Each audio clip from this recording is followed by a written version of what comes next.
نحمدہ و نصلی علی رسولہ الکریم اما بعد فاعوذ باللہ من الشیطان الرجیم بسم اللہ الرحمن الرحیم رب اشرح لی صدری ویسر لی امری واحلل عقدۃ من لسانی یفقہوا قولی رب یسر ولا تعسر وتمم بالخیر اللہم انفعنا بما علمتنا وعلمنا ما ينفعنا وزدنا علما اللہم فقہنا فی الدین۔ سورۃ البقرہ آیت نمبر 121، لفظی ترجمہ، روٹ ورڈ اور تفسیر۔ الذین، وہ لوگ، جو آتیناہم، دی ہم نے ان کو، الکتاب، کتاب، یتلونہ، وہ تلاوت کرتے ہیں اس کی، وہ پڑھتے ہیں اس کو، حق کا، جیسا کہ حق ہے، تلاوتہ، اس کی تلاوت کا، اولئک، یہی ہیں لوگ، یؤمنون، جو ایمان رکھتے ہیں، بہ، ساتھ اس کے، ومن، اور جو کوئی، یکفر، کفر کرے گا، بہ، اس کا، فاولئک، تو یہی لوگ، ہم، وہ، الخاسرون، جو خسارہ پانے والے ہیں، نقصان اٹھانے والے ہیں۔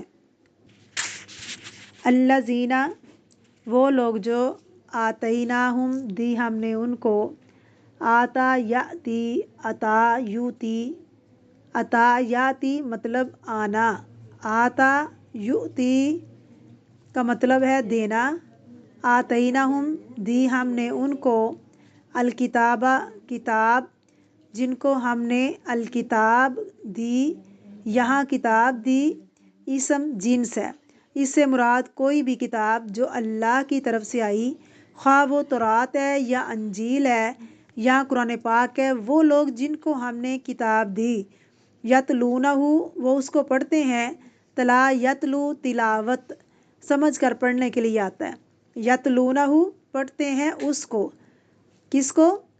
کتاب کو، حق کا، جیسے حق ہے، تلاوتہ، اس کی تلاوت کا، یعنی صحیح تلاوت، اولئک، یہی لوگ، یؤمنون، ایمان لاتے ہیں، آمن یؤمن، ایمان، بہ، ساتھ اس کے، کس کے؟ کتاب کے، ومن، اور جو کوئی، یکفر، کفر کرے گا، ڈس بلیوز، بہ، ساتھ اس کے، اولئک، یہی لوگ ہیں، ہم، وہی ہیں، الخاسرون، خسارہ پانے والے، خاسر کی جمع، لوزرز ہیں، خسارہ کاملہ، مکمل خسارہ پانے والے ہیں۔ بسم اللہ الرحمن الرحیم۔ تفسیر۔ الذین آتیناہم الکتاب یتلونہ حق تلاوتہ، وہ لوگ جن کو دی ہم نے کتاب، پڑھتے ہیں اس کو جیسے اس کو پڑھنے کا حق ہے، اولئک یؤمنون بہ، یہی لوگ اس پر ایمان لاتے ہیں۔ سوال ہے کہ کتاب پر کون لوگ ایمان لاتے ہیں؟ ہمیں کہا گیا ہے کہ یؤمنون بہ، متقی لوگ، جن کی صفات کیا بتائی گئی؟ جو متقین ہیں، جیسے ہم نے پیچھے پہلے پارے کے پیج پہ پڑھا ہے، الذین یؤمنون بالغیب ویقیمون الصلاۃ ومما رزقناہم ینفقون، والذین یؤمنون بما انزل الیک وما انزل من قبلک وبالآخرۃ هم یوقنون اولئک علی ھدی من ربہم واولئک ھم المفلحون۔ یہ متقی لوگ ہیں، یہ فلاح پانے والے لوگ ہیں، یہ کامیاب ہونے والے لوگ ہیں۔ اب ایمان لانے کا معنی بتایا جا رہا ہے کہ ایمان کس چیز کا نام ہے، ایمان کس کو کہتے ہیں، کتاب پر ایمان کا مطلب کیا ہے، کس کو مومن کہا جا رہا ہے، کتاب پر ایمان لانے والے کون ہیں؟ الذین آتیناہم الکتاب یتلونہ حق تلاوتہ، اس کا جواب یہ ہے، یتلونہ حق تلاوتہ، صرف تلاوتی نہیں، اس کا کیا مطلب ہے کہ پڑھنے کا حق نہیں دیتا، وہ پوری طرح ایمان بھی نہیں رکھتا۔ جو پڑھنے کا حق نہیں دیتا وہ پوری طرح ایمان نہیں رکھتا، اس کا ایمان سٹینڈرڈ کا نہیں ہے، اور جو ایمان قابل قبول نہیں، وَمَن یکفر بہ، جو کتاب کا انکار کرے گا، ہم الخاسرون، تو یہی لوگ ہیں وہ جو خسارہ پانے والے، نقصان اٹھانے والے ہیں۔ دراصل خسارہ پانے والے ہیں۔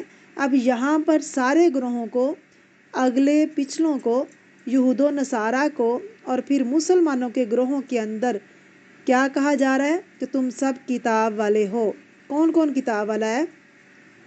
جس کے پاس تورات ہے، جس کے پاس انجیل ہے، جس کے پاس زبور ہے، جس کے پاس قرآن پاک ہے، تو یہ سب کتاب والے ہیں، سب کے لیے ایک ہی معیار ہے، اور وہ کیا ہے؟ الکتاب، اور وہ الکتاب کیا ہے؟ القرآن۔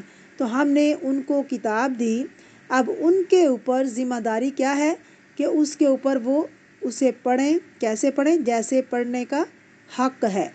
اس کتاب کا حق دے، نمبر 1 جیسے نازل ہوئی ویسے ہی لینی ہے، ویسے ہی پڑھنی ہے، ویسے ہی پوری کی پوری لینی ہے، پوری کی پوری پڑھنی ہے، کیونکہ پیچھے گزر چکا ہے افتؤمنون ببعض الکتاب وتکفرون ببعض، تم کتاب کا بعض حصہ تو لے لیتے ہو، بعض چھوڑ دیتے ہو۔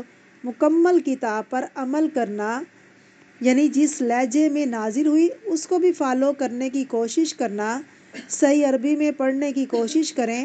ٹھیک ہے، ہم لوگوں کی زبان عربی نہیں، اس طرح کا لہجہ نہیں بن سکتا جو عربوں کا بنتا ہے، لیکن پھر بھی کوشش کرنی چاہیے جتنی بھی ہو سکے۔ باقی تو اللہ تعالیٰ کو پتہ ہے کہ اس نے کوشش کی ہے، اس کو آتا نہیں ہے، لیکن اس معاملے میں غفلت برتنا اور اپنے اسٹائل پہ پڑھتے چلے جانا۔ اب انگریزی آپ اگر پنجابی سٹائل میں بولیں تو شرم آتی ہے، آپ کیا کرتے ہیں؟ بولتے ہیں، چاہے غلط بولیں، کوشش کرتے ہیں۔ تو یہاں پر کیا ہے؟ کتاب کے لیے بھی کوشش کرنی ہے۔ یتلونہ حق تلاوتی، میکسیمم ایفرٹ لگائیں۔ پھر اس کے بعد کیا کرنا ہوگا؟ مخارج، تجوید، ترتیل، یہ بھی اپنی جگہ پر ہے۔ اور پھر تلا یتلو، تلاوہ کا دوسرا مصدر کیا بتایا تھا؟ تلون، پیچھے جانا، غور و فکر کرنا۔ غور و فکر کب ہوتا ہے؟ خالی معنی نہ آتا ہو بلکہ لفظوں کی اوریجن بھی پتہ ہو کہ لفظ کا اصل مقصد کیا ہے، اس کا اصل مطلب کیا ہے، اور پھر لفظوں کے اندر الجھ کے نہیں رہ جانا۔ کیا آیت کب نازل ہوئی، اس کا مقصد کیا ہے، یہ کیوں نازل ہوئی، شان نزول کیا ہے، اس کا مطلب کیا ہے، اور پھر ایک آیت کو لے کر نہیں چل پڑنا بلکہ کیا کرنا ہے، اس سے ملتی جلتی دوسری آیت کو بھی دیکھنا ہے۔ پھر آیتوں کو ہی نہیں دیکھنا بلکہ جس پر قرآن نازل ہوا، یعنی کون؟ نبی کریم صلی اللہ علیہ وسلم، کان خلقہ القرآن، انہوں نے اس پہ کیسے عمل کیا، انہوں نے اس کی کیا وضاحت کی، اس کو بھی لینا ہے۔ جب اس طریقے پر آپ لیں گے تو اس کا حق ادا ہوگا۔ اور پھر سب سے بڑی بات یہ ہے کہ پڑھنے کے لیے تو نہیں آئی نا، یہ تو ہدایت کی کتاب ہے، اصل ہدایت ہی ہے، تو ہدایت کب ملے گی؟ جب اس پر عمل ہوگا۔ صحابہ کرام کیسے عمل کرتے تھے اس پر؟ سمیعنا و اطعنا، جیسے ہی کوئی حکم آتا تو وہ فوراً سمیعنا و اطعنا کہتے۔ جی ہاں، جب تک عمل نہیں کر لیتے تھے اگلی آیت پر نہیں جاتے تھے، یعنی پھر جب تک وہ عمل نہیں کرتے تھے تو اگلی آیت شروع نہیں کرتے تھے۔ صحابہ کرام فرماتے ہیں کہ علم اور عمل ساتھ ساتھ وہ لیتے تھے۔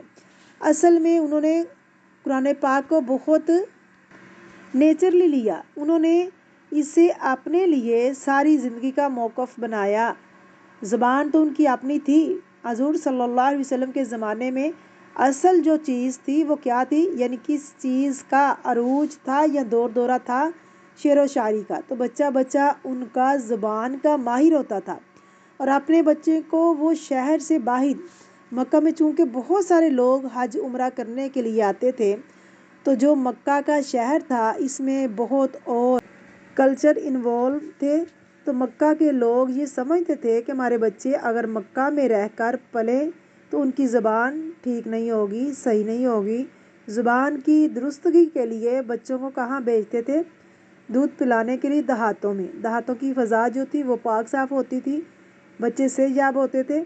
اسی وجہ سے مکے کے بڑے بڑے لوگ جو تھے نا، ان کا رواج یہ تھا، وہ کسی قبیلے میں اس کو بھجوا دیتے تھے، اور ان کی دودھ پلانے والیاں ہوتی تھی دائیاں، وہ آ کر انہیں لے جاتی، اور جب تک بچہ بولنا نہیں سیکھ لیتا تھا وہ وہی رہتا تھا، صحرا کی آب و ہوا میں رہتا تھا، اور صحیح لغت اور صحیح زبان سیکھتا تھا جو کسی بھی مداخلت سے پاک تھی۔ ہماری طرح تو نہیں کہ آدھی انگریزی آدھی اردو، کوئی ایک زبان بھی اپنی نہیں، کتنی زبان خراب ہو چکی ہے، خاص کر اردو بولنے والوں کی۔ بتانے کا مقصد کیا ہے؟ بڑے لوگ تھے یا جو بڑا طبقہ تھا، ان کی عیب کی بات یہ تھی کہ ان کو اپنی زبان نہ آتی تھی۔ ہمارے لیے عیب کی بات یہ ہے کہ انگریزی نہ آتی ہو، لیکن ان کی عیب کی بات یہ تھی کہ ان کو اپنی بات یعنی اپنی زبان نہ آتی، اور اس میں وہ سیکھتے اور پھر اس میں بہت مہارت رکھتے تھے، شعر و شاعری کے ماہر تھے۔ تو اس دور میں قرآن پاک نازل ہوا تو سب کو عاجز کر دیا، کوئی اس کے مقابل میں نہ لا سکا۔ اب ان لوگوں پر جب قرآن پاک نازل ہوا تو وہ قرآن سمجھتے تھے، کیونکہ وہ زبان کے ماہر تھے، ایک ایک چیز کو محسوس کرتے تھے۔ اب اس کے بعد کیا ہوا، اب یہاں آ کر وہ لہجے بدلنے لگے، پھر اعراب کی ضرورت پیش آئی۔ پہلے اعراب نہیں تھے، اب معاملہ ہم تک آن پہنچا کہ ہم بالکل اس سے بیگانے ہو گئے۔ ہمارے لیے بھی اصل یہی ہے، کیا کرنا ہے، الذین آتیناہم الکتاب یتلون حق تلاوتہ، اس پر اپنے آپ کو دیکھیے، پرکھیے کہ ہم کتاب پڑھنے کا حق ادا کرتے ہیں کہ نہیں۔ وَمَن یکفر بہ ھم الخاسرون، اور جو اس بات کا انکار کرے گا یا اس کے پڑھنے اور سمجھنے سے انکار کرے، ھم الخاسرون، وہ اپنا نقصان کرے گا۔ اس سے آپ نے کیا میسج لیا ہے، اپنے لیے قرآن پاک کا نہ پڑھنا خسارے کا باعث ہے۔ یعنی ہم اس وقت پڑھ رہے ہیں، ایسے لگتا ہے جیسے کسی پہ احسان کر رہے ہیں، یہ ہمارے لیے بہت ضروری ہے۔ بعض لوگ کہتے ہیں قرآن پڑھ کے کیا کرو گے، ان سے پوچھیں کہ نہ پڑھ کے کیا نقصان ہے، کہ ہم نے تجوید سے پڑھ لیا، یا کیا ہمارے مخارج بہت اچھے ہیں، ہم صحیح عربی پڑھنا جانتے ہیں، یا یہ کہیں کہ ہم نے حفظ بھی کر لیا۔ حفظ کرنا کافی نہیں، حفظ کر کے ہمیں آیات کی سمجھ نہیں آئے گی، اس کا حق دو۔ تو حق دینے کا مقصد کیا ہے، یتلون حق تلاوتہ، اس کا حق کیا ہے، اس کا حق یہ ہے کہ اس سے اگر تم سب کچھ لے رہے ہو، یعنی برکتیں بھی لے رہے ہو، برکت کے لیے بھی پڑھا جاتا ہے، بیمار ہے شفا بھی لے لی، ہدایت نہ لے تو کیا اس کا حق ادا ہوگا۔ اس پر ایک نظم بھی ہے، قرآن کی فریاد، لوگوں حق تلاوتہ کیا سمجھا ہوا ہے، کس طرح حق ادا کرتے ہو، حق تلاوتہ ہی ہو رہا ہے۔ تو قرآن کی فریاد نظم ہے، طاقوں میں سجایا جاتا ہوں، آنکھوں سے لگایا جاتا ہوں، یعنی شلف پہ رکھ کر اس کو سجا دیتے ہیں، اس کا غلاف بناتے ہیں، اور پھر جب صفائی کرنی ہوتی ہے تو اتار کے اس کو آنکھوں سے لگاتے ہیں اور اس کو کس لے لیتے ہیں، بس یہ حق ادا ہو گیا۔ تعویذ بنایا جاتا ہوں، کوئی مشکل پیش آ جائے تو کیا کرتے ہیں، آیت لکھ کر لپیٹ کر پہن لیتے ہیں۔ دو دو کے پلایا جاتا ہوں، بعض دفعہ پلیٹوں میں لکھ کر، بعض دفعہ کاغذ پر لکھ کر گلے میں ڈال دیتے ہیں۔ جلدان حریر و ریشم کے، حریر کس کو کہتے ہیں، ریشم کو کہتے ہیں، یہ جو اس کا غلاف بناتے ہیں نا، بہت ہی چمکدار، بہت خوبصورت ہوتے ہیں۔ عطر کی بارش ہوتی ہے، خوشبو لگائی جاتی ہے، یعنی خوشبو لگائی جاتی تھی، یہ اتنی محبت ہے اس کے ساتھ، جیسے کسی طوطے مینا کو کچھ بول سکھائے جاتے ہیں، اسی طرح پڑھایا جاتا ہوں، اسی طرح سکھایا جاتا ہوں۔ کبھی طوطا پالا ہے آپ نے، کبھی تو طوطے کو کچھ سکھایا ہو تو بچوں کو قرآن پاک کیسے پڑھا دیتے ہیں، جیسے طوطے کو بغیر سمجھ کے لفظ رٹا دیتے ہیں۔ تو ایسے ہی بچوں کو کیا کرتے ہیں، طوطے کی طرح سکھاتے رہتے ہیں، رٹاتے رہتے ہیں۔ کچھ کولو قسم لینے کے لیے تکرار کی نوبت آتی ہے، یعنی جب جھگڑا ہو جاتا ہے تو پھر میری ضرورت پڑتی ہے۔ ہاتھوں پہ اٹھایا جاتا ہوں، یعنی قسم اٹھانے کے لیے لے لیتے ہیں، اس کو ہاتھوں میں اٹھا لیتے ہیں۔ دل سوز سے خالی رہتے ہیں، آنکھیں کہ نم ہوتی نہیں، یعنی دل پہ اثر نہیں کرتا، نہ آنکھوں پہ اثر کرتا ہے، نہ آنکھوں پہ اثر ہوتا ہے، یعنی پڑھ سن کے آنکھوں میں آنسو نہیں آتے۔ کہنے کو تو میں ایک ایک جلسے پہ پڑھ پڑھ کے سنایا جاتا ہوں، یعنی بڑے بڑے مجمع ہوتے ہیں اور اس میں قرآن پڑھا جاتا ہے، سنایا جاتا ہے، تلاوت ہوتی ہے، لوگ جلدی جلدی سر ڈھانپ لیتے ہیں اور فوراً بعد میں پھر کیا کرتے ہیں، جو جی چاہتا ہے کرتے ہیں۔ نیکی پہ بدی کا غلبہ ہے، سچائی سے بڑھ کر دھوکا ہے، ایک بار ہنسایا جاتا ہوں، 100 بار رلایا جاتا ہوں۔ یعنی قرآن پاک فریاد کر رہا ہے کہ اتنی میری مخالفت ہوتی ہے، اتنی میری باتوں کی تردید ہوتی ہے، یہ میرے خلاف لوگ چل رہے ہیں کہ میں دیکھ دیکھ کے روتا ہوں۔ یہ میری عقیدت کے وعدے کہ عقیدت مجھ سے ہے، قانون پہ راضی غیروں کے، باتیں اوروں کی ہوتی ہیں، یوں بھی مجھے رسوا کرتے ہیں، ایسے بھی ستایا جاتا ہوں، کس بزم میں میرا ذکر نہیں، کس عرس میں میری دھوم نہیں۔ یعنی ہر جگہ قرآن پاک کو کوٹ کیا جا رہا ہے دلیل کے طور پر۔ پھر بھی میں اکیلا رہتا ہوں، مجھ سا بھی کوئی مظلوم نہیں۔ آپ دیکھیں کہ ہر گھر میں قرآن پاک موجود ہے، قرآن کلام ہے، اسے پڑھنا اور اسے پڑھانا، اسے سننا، اسے تعلق ہونا چاہیے، اسے تعلق ہر گھر کی ایک جان، ایک روح ہونی چاہیے۔ لیکن اب وہ قرآن پاک اکیلا ہے اور ہم سب مل کر گپ شپ کرتے ہیں، اس میں قرآن پاک نہیں ہوتا۔ یہ قرآن پاک کی فریاد ہے کہ میرے ساتھ کیا کیا جا رہا ہے، یہ کون کر رہا ہے؟ الذین آتیناہم الکتاب، اور اکثریت تو زمین پر ان لوگوں کی ہے جن کے پاس ہے ہی نہیں قرآن پاک، اور زمین کے لوگوں کے لیے اللہ کا فائنل میسج یہ ہے کہ جس کے مطابق تم زندگی بسر کر رہے ہو، اگر قرآن پاک کے مطابق تم زندگی بسر کرو گے تو جب تم زندگی بسر کر کے واپس آؤ گے تو تمہارے لیے میرے پاس جنت ہے۔ قرآن کہاں ہے اور ہم کہاں ہیں؟ اس کے بغیر اور پھر بھی ہم مطمئن ہیں کہ ہم سب ٹھیک کر رہے ہیں، تو جب تک اس کا حق نہیں دیں گے کامیابی نہیں ہو سکتی۔ اس کا حق نہیں دیں گے ہم کامیاب نہیں ہو سکتے، ایمان مکمل نہیں ہو سکتا۔ تو قرآن پاک کا پڑھنا کوئی زائد کام نہیں ہے یا فارغ لوگوں کا کام نہیں ہے، یہ تو سب کی ذمہ داری ہے، کیونکہ اس سے ہمارا ایمان اور کامیابی وابستہ ہے۔ اولئک علی ھدی من ربہم واولئک ھم المفلحون، ھدی للمتقین۔ پہلے بھی آپ لوگوں سے میں نے کہا تھا کہ کسی اور کے ساتھ بھی شیئر کریں اور اس آیت کو شیئر کریں تو کتنا ہی اچھا ہے۔ اس میں دیکھیں کہ بہت سے لوگوں کے لیے بہت سی مشکلات ہوتی ہے، اس وقت میں کتنے لوگوں تک یہ میسیج پہنچ سکتا ہے۔ فی زمانہ قرآن پاک کو سیکھنا کچھ مشکل نہیں رہا۔ اگر کوئی بھی قدم اٹھانا چاہے تو آپ کے لیے ہوم ورک ہے یہ کہ آپ لوگوں کو اس نقصان سے بچانے کے لیے جو کتاب کی دوری کی وجہ ہے، کیا کیا طریقے اختیار کر سکتے ہیں، کل انشاءاللہ اس کے بارے میں پوچھیں گے۔ یہ ہوم ورک ہے آپ کا، قرآن کس کس طریقے سے سیکھا جا سکتا ہے اور قرآن پاک سیکھنے کے ذرائع اور طریقے بتائیں۔ ہمارا سب کا مقصد ایک ہے، وہ کیا ہے؟ قرآن پاک سب کے لیے۔ تو کیسے سب کے لیے؟ کیا کیا جا سکتا ہے؟ سوچئے، لکھیے اور جواب دیجئے، مختلف طریقے سوچیں، اور کسی نے ایک دوسرے سے پوچھنا نہیں، یہ امانت ہے آپ کے پاس۔